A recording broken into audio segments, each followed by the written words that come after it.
Story 1. Creepiest ghost encounter. 2 nights ago, I was admitted into hospital after getting a UTI infection which led to me having sepsis. I'm still in the hospital, but last night I had the scariest/weirdest experience. My bed on the ward is by a window which overlooks the different parts of the hospital. You can basically just see a bunch of windows if you look out the window where my bed is. If you look out the window, the first thing you notice is the corridors because they're always lit up. I was in bed waiting to fall asleep when I noticed a woman standing in the corridor. Obviously, it could have just been a doctor or nurse on the night shift. I kept looking and realized that it couldn't be because the person didn't have their uniform on. It definitely wasn't a person visiting because the visiting hours are until 7 p.m., and it was around 11 p.m. at night when this happened. They turned around and it looked like they noticed me. Before, they were standing with their back towards the windows. Then they took probably 2 steps forward and then they were gone. These corridors are long and the walls are all glass, so it's not like they could have knelt behind a wall. Saying that, they didn't even kneel or duck, they just walked and vanished. The most terrifying thing was the direction it went was the way to where my ward is. Story 2. The ghost in my closet. So, this happened to me when I was about 9 years old in the apartment my family and I lived in before we bought a house. It was a Friday night. My parents had decided they wanted to go on a date, but instead of leaving me with a babysitter, like they always did, they just let me stay home alone. "You're old enough," my mother said, "you can take care of yourself alone." But, of course, they needed to give me the rules. No opening the door for anyone, no horror movies, and go to bed at 9 p.m. sharp. I wasn't allowed to watch horror movies back then because I would get really bad nightmares. Once my parents left, I watched TV until 9 and then went into my room, reading a book using the light from my nightlight. Before I continue, let me set the scene for you. When you first enter my room, you'd see that to the right was my bed, and at the very foot of my bed was a closet. So, if I were to sit up just a little from a back sleeping position, if the closet was open, I could see right in. At that time, I wasn't that afraid of leaving my closet open, so it was open tonight. After about 30 minutes, I closed my book, turned off my nightlight, and laid down. I was asleep for about an hour when I heard something moving around my room, specifically near the closet. I assumed it was just my parents returning from their date and checking on me, so I went right back to bed. Then 10 minutes later, I hear the sound again, louder and closer this time. So, being the stupid kid I was and assuming it was just our cat, I sat up slightly to look into the closet. And lo and behold, there was someone or something, just inches inside the closet, staring at me. I couldn't make out any details, but the eyes were unforgettable. There were a pair of dim, white eyes. They had this gentle glow to them and they swayed a bit as though they were just floating. I didn't know what to do, so I just stared. Whatever it was continued staring right back at me. Then after a moment, the eyes moved deeper into my closet. And just like that, they were gone. I can't really explain what it was in my closet, but it definitely wasn't a cat. Story 3. Real story. No bullshit. My cousin was at a hotel in Bali that was located near a suicide forest. After surfing all day, he went back to his hotel and went to bed. My cousin does not lie or have any reason to make up any stories. He's 40 years old and he said he was sober as a bird. Fast forward till 2 a.m. and he shot up in his bed, wide awake. He sensed a presence, to this day, he couldn't explain. He looked into the corner of the room and saw a girl with long dark hair and a white gown swaying back and forth in the corner of his hotel room. He was like, "What the fuck?" and yelled out to this girl, "Who are you? Why are you in my hotel room? Get the fuck out." This girl continues to creepily and slowly sway in the corner with her back facing him. Creepy. He repeated this 2 times until the girl stopped swaying and stood still. My cousin swears that he was starting to freak out a bit when this thing/girl burst into tiny energy lights. He said they were almost like bubbles, and disappeared into thin air. He panicked and ran down to the front desk where he told the story of what just happened to him, and the man apparently said, "You are lucky. She doesn't show herself to just anybody." The fuck? I still think about this story a lot. Story 4. Ghost in my bedroom. It was a small, unsuspecting bedroom, decorated with soft purple walls, white trim, and a built-in with drawers on either side. The full-sized bed sat high in the center of the room, perpendicular to a small crowded closet and a single window, with just enough space to walk around. The room was nestled on the corner of a second-story brick house, the window overlooking a gentle rolling hill carved into two by a two-lane road. Behind the house, within 50 feet of the sloped, uneven backyard, lie a dense forest that stretched on for miles. Inside this small room, I found refuge. I was a typical teenager, rebellious, moody, and given frequent conflict with my family. I preferred to be alone. Each night, I would retreat into my room, shut the lights, and dial into my laptop. The laptop was merely a vessel for a hobby that I was indulging in. Inspired by a film class, I began watching all kinds of movies, both old and new, from the comfort and solitude of my bed. In that dark room, the world seemed to melt away as the screen danced with images of other worlds. Their stories distracted me from the chaos and emotion that simmered inside of me. Weeks passed and a routine began to take hold. Many times, after leaving the room for a bathroom break or a quest for the perfect snack, I'd discover my cat, Emmy, must have snuck in behind me.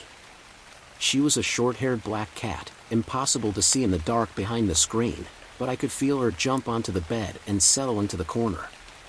One particular night, I retired early and it was not long into my second film before I felt the familiar weight at the edge of the bed. Smiling, I shifted myself to give her room and nestled back into the sheets, but was abruptly startled by my door whipping open. My mom stared into the room, looking visibly confused. "Did you just walk into your room?" she asked me. "No." I responded hesitantly, "I've been in here for a couple hours." She took several paces into the room, looking around the edges of the bed, and pressed again. "Do you have a friend over?" "No, it's just me and Emmy in here." "Why? What's wrong?" She turned on the light, and I sat up and looked down at my bed to see a large indent, still creased from the weight of her, was empty. I looked to both sides of the room, but she isn't there. Puzzled, I looked back at my mom to see a fearful look in her eyes. "I watched a girl walk into your room. I saw her in the hallway." "Are you sure it wasn't you?" "No one is in here." "I'm sure," I answer her. Fear began bubbling up deep inside of me, but I swallow hard to try to force it back down. "Okay. Never mind, then," my mom says dejectedly and closes the door as swiftly as she opened it. Stunned, I sat quietly in the darkness, illuminated solely by the dim light of my computer. The energy of the room seemed to have shifted. It no longer felt comfortable and safe. I felt scared. Who could she have seen, I wondered? Was it real, or a trick of the eye? And where did Emmy go? My stomach twisted with anxiety, unsure of what to believe. I took a deep breath and pressed play on the laptop. This will help keep my mind off things, I thought to myself. 10, maybe 20 minutes go by and I feel the familiar weight press into the edge of the bed. Pausing the movie, I sit up and whisper, "There you are," as I begin reaching for her. My hands pat around the blanket, but I don't feel her. I climb out of the bed to turn on the light when I suddenly realize that my door is closed. She couldn't have gotten in. Eyes wide, I dart to the light and switch it on to find the indent slowly leaving the bed. Emmy isn't in the room. Chills seem to dance across my skin, giving rise to a sea of goosebumps as the realization seeped in. In an instant, I shut the lights back out. Diving back into bed, I slammed my laptop shut and pulled the sheets over my head. I squeezed my eyes shut as I heard my bed creak under the weight of it. Turning my back to the edge, I willed myself to sleep. It can't hurt me if I don't give it the energy, I told myself. My blood ran cold as I felt a hand on my shoulder, tugging me, beckoning me, to look at it. The grip seemed to grow stronger, and from the corner of my eye, a dark figure towered over the bed. I whispered over and over for hours for it to leave, that it was not welcome. I whispered until exhaustion won the war versus fear, and the world went still. It was the last night I ever stayed in that small, purple room. Story 5. I was probably like 8 or 9. I still slept with my mom. We lived in an apartment. I woke up suddenly in the middle of the night. I looked to my right to feel if my mom was there.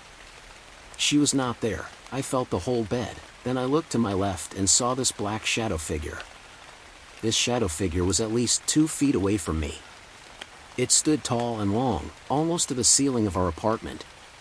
Till this day, I don't know how I kept my composure so well. I don't remember screaming or yelling when I saw that figure. I quickly ran to our balcony because that's usually where my mom is when she smokes her cigarettes. She wasn't there, so I quickly ran to my brother's room where he was asleep. I woke him up. It took me like 5 minutes. He's a deep sleeper. I was crying the whole time. As he woke up I explained everything to him and he was so spooked out, and we started to yell out my mom's name super loud. We yelled in fear, and hearing my older brother get afraid like that made me fear even more. After minutes of yelling our mom's name, my brother Daniel got the courage to go check the room, and there she was lying in the bed asleep. We woke her and we were pissed at her. My brother even was pissed at me. When me and my family look back at it, we really question it and wonder what really happened that night. We're big believers in spirits and ghosts, but this here is unexplainable. Writing this down even scares the living fuck out of me. I mean, I literally saw a tall blacked out figure standing right next to me. I want to say I saw it for like 3 seconds and I quickly looked away. And it must have been that adrenaline or whatever it was that kept me in check to go seek out my mom on the balcony and go to my brother's room. End of the story though. Here's what I fucking think, LMAO. And this actually seems like a real possibility. I think my mom got abducted by aliens. As I went to go check the balcony and went to my brother's room, she was still gone or abducted. And note, it took me like 5 minutes to wake up my older brother. He is a deep sleeper and I was crying and mumbling. You may think 5 minutes, that's a long time. Hell yeah it was, and it was miserable. Anyways, while I was trying to wake my brother up was when the aliens must have dropped her back off, LMAO. Or something. Aliens is the only thing I can think of that makes sense. If you have any clue what could have happened that night, please let me know. Story 6. This is a warning, please just run. Don't stop and don't go into the dark. Run. Just run. Don't stop. Don't look back. Just run. There's something out there. It's old, ancient even. It's been here a long time, since before the dawn of man, and it will continue long after we're gone. It's the thing that chased our people through the forests from the times we had just barely evolved from apes. It's the bump in the night, the scratching noise in the other room that you tell yourself was just the pipes, or the house settling. It's the shadow on the carpet cast by nothing. It's the thing in the corner of your eye, the thing darting across a dark room, the breath on the back of your neck, and the monster in the closet when you were a child. Have you ever been staring into the corner of a dark room and sure you saw something move, but eventually tell yourself it's nothing and your mind playing tricks on you, or been walking down an empty street and heard a noise but your mind tells you it's probably just a cat or something? Well, that's them. They're there. They're always there. They are why humans fear the dark. I don't know how many they are, but they're here. They live in the shadows, in the darkness. Well, a more appointment description would be that they are the darkness. They consume, feed and leech on the fear that manifests within their prey. They're the original owners of the planet. We're just the invasive species. We took over their planet and now they want it back. They will feed until we are wiped out. They are everywhere, without you even noticing them.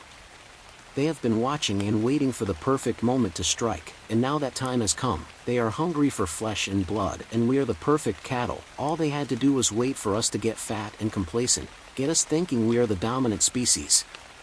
Then they go in for the kill, and we would never see it coming.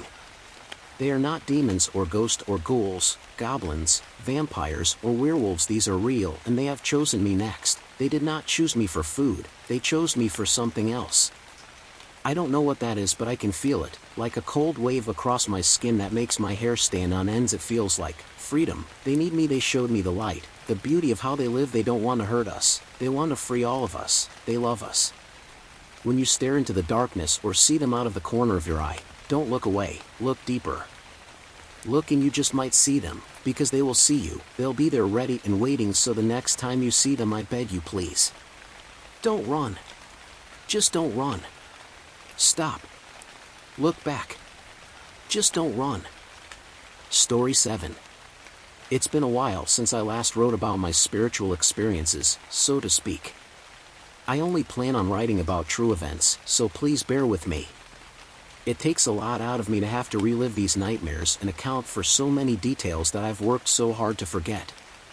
I have loved horror movies since I was a small child. Scary ghosts, haunted houses, transforming werewolves, blood-sucking vampires, I love it all. My mother explained to me a very long time ago how scary movies were made to look so realistic, and I was instantly obsessed. These creatively disturbed people brought to life a whole new reality, a reality made up of their own beautiful dreams and wicked nightmares. After all these years, I'll admit, I used to think that something was just off. Why would I, as a young child, adore such gruesome scenes? I think, now, as selfish as it is to admit, I find comfort in knowing I'm not the only one that has seen these monsters. After all, the things we conjure in our minds have to come from something, don't they? Could the multiple decades of slasher movies and biting-your-nails horror shows influence these nightmares of mine? Sure. Only problem is, I've yet to find a direct correlation. When I watch these movies, I don't have nightmares. I only have nightmares when I don't watch werewolves morphing and vampires stalking innocent prey. And I never dream of the monsters I see on screen. No, my mind prefers to get creative and terrify me with its own brand of horror. So, here we go, again. It's summer 2024, just a couple weeks ago, actually. A beautiful, boring day, per usual. The trees are beautifully budded, the flowers sway in the light breeze, while frogs and crickets chirp a symphony. The hot, blazing sun is finally starting to rest on these blue Kentucky hills. Only a moment of solitude passes before the immediate punch of boredom quickly charges and dominates my easily swayable mind. May as well go back inside and go to bed, I thought, as my feet slowly moved my restless body towards the house. I open our front door, the door that used to glow white that is now covered in dark muck and thick dirt. Just like my life, something that was once so light and free that's now masked in grit and shit, just another thing I've yet to muster the energy to clean. I'll get to it eventually, I lie to myself, even knowing then it was nothing more than a pretty lie wrapped in the most ridiculous bow. I'd normally change into pajamas, but that's all I wear anymore anyway, so I'm already dressed for bed. I swiftly ramble through our nightly routine, get the kids ready for bed, pick up the house, and let the dog outside. I could finally lay down and rest. Finally, PSHH. As if I haven't laid in the house all day, doing nothing more than resting, yet that's exactly how my mind thinks every time I fall onto this daunting mattress. Normally, I could feel peaceful, soft clouds encase me as the Sandman would sprinkle the sweetest, finest sand in my weary eyes, being so easy while he would transition my mind to the dream world.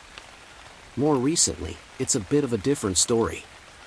Staring at the ceiling has turned into a nightly Olympic sport for me.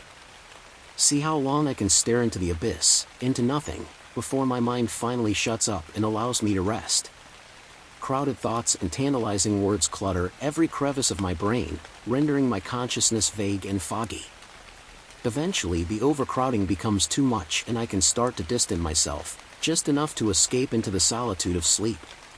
As soon as my eyelids start to droop, I don't waste any time, I abruptly close them and start to drift off. Before I could spend another second focusing on my dying body, out of the corner of my eye, I see a large black figure start to very gently slither my way.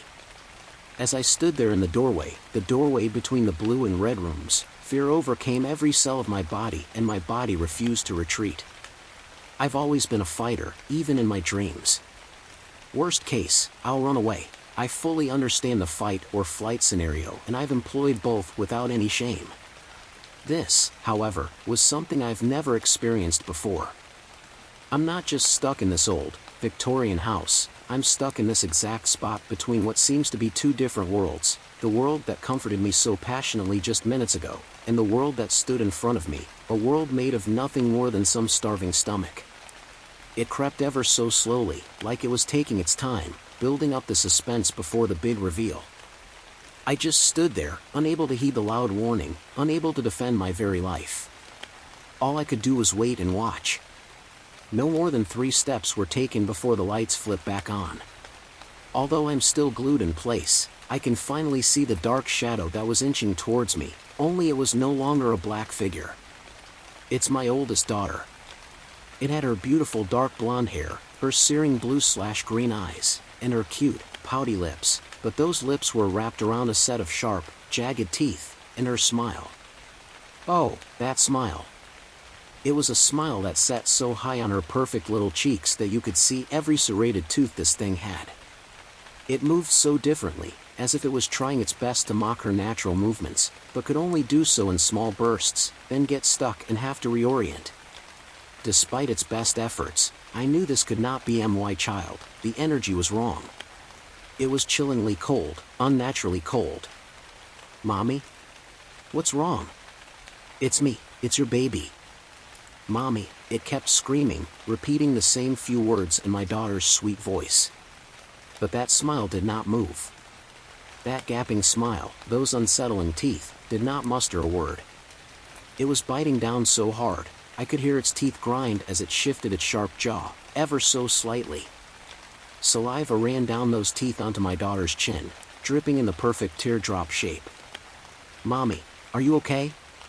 What's wrong? It's me, it's Harper. It kept insisting that I fall for this facade, but I refused. I know my daughter and this thing was not her. I'm still frozen, in the coldest, most unwelcoming fear I've ever felt. My body is still refusing to let any of my muscles move, and this thing is still coming towards me. Please, God, please. Let me out of here. Take me out. Take me out. Take me out. I pleaded over and over. I pleaded so loud, I could no longer hear the false promises that this thing spouted. Closer and closer and closer. It wasn't going to stop and I was helpless. Oddly glitching across that cold, hardwood floor, the footsteps just kept coming, until it suddenly stopped. Now, face to face with me, searing that bare-clenched smile like it was a badge of honor, eating my torment, making it obvious that it's never tasted something so scrumptious, engorged in the very essence of my enchanted state. It just stares at me, inches from my face, just staring with those fiery eyes, and smiling. Please, God. Please. I thought one last time, as it slowly started to move again, frantically reaching its hand out to me, reaching for my porcelain face. Those couple traumatizing seconds felt like hours, like I was patiently waiting for it to take me, knowing there was nothing I could do to stop it. I just had to accept it. This was it. I can't get out of this one. It's one. Just then, just millimeters from touching me, I was jolted awake like a shotgun had been aimed right at my chest and released. Waking up in a full panic, sweat running down my face, as well as tears.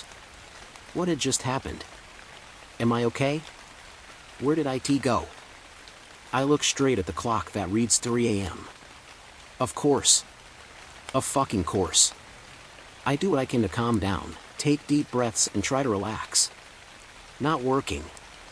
I turn my phone on and start skimming through meaningless TikTok videos, hoping to at least distract myself. It worked, at least for the first few seconds of the few interesting videos I came across, but no later than that, I found myself staring off, stuck on the image of that smile. That feeling stayed, even after I woke. Although everyone in the house was asleep, I felt like I wasn't alone. The eerie presence of that thing was still very present and very apparent. And what was the point of that dream? What was it trying to tell me? Or was it trying to tell me anything at all? Was it really just feeding on my fear? Too many thoughts cloud my mind, so needless to say, any more sleep was out of the question. I'll just wait until 7 a.m. rolls around, eat something, an old superstition, and tell my mother about it after she's had some time to wake up. Maybe she has a different perspective that I'm not seeing. Hours pass by like minutes. Had I really just sat here for 4 hours and literally not moved an inch? It was like I was frozen all over again, just completely unaware of time. I brush it off. This wasn't the first time I've lost time like this, and I'm not in the right mindset to care as I should. I grab a small bite to eat, get my phone out and tell my mom everything I dreamt of.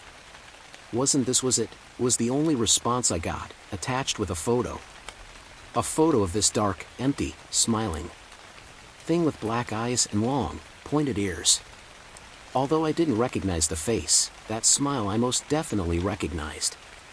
That was the same exact smile that had just overtook the image of my daughter hours ago. "Where did you get that?" I demanded to know. "Sorry, your sister drew that last night and thought to herself, well, I'll dream about that, but she didn't." "You did." She then told me I need to be more receptive to the good things that God shows me, but the God that I have gotten to know over the years wouldn't scare me like that, nor would he use my beautiful, innocent daughter to do so. There's only ever been one other time that a dream has scared me this bad, when I dreamed of driving through hellfire. At least in that dream, I was stuck in that truck, but I could move and react. In this dream, the fear was so immense, my body and mind lost all cognitive functions the very millisecond the lights went out in that red room. Fear that is so intense, it will always stay with me. I'll be sure to attach the screenshots of the texts between my mother and I, including the photo that my sister drew. Just to add insult to injury, my youngest daughter, who is 3 years old, likes to go through my phone and look at all the photos I take of her, her sister, and the nature scenes around us. For some reason, she found the photo my sister had drawn of this thing, enlarged it, stuck the phone in my face, then just laughed. And it wasn't a genuine laugh, it was a fake, forced laugh. The kind of laugh you hear evil villains muster after their secret plans are employed. That is how she laughed. No, I haven't spoken to anyone about this dream except my mother and sister. I would never let my 10 and 3-year-old know about something so gruesome. So, how did she know? How did my 3-year-old know to stop on that particular photo, and why did she laugh like that? I've never heard that laugh come from my child before, and she smiled so big as she laughed. That smile that sat so high on her perfect little cheeks,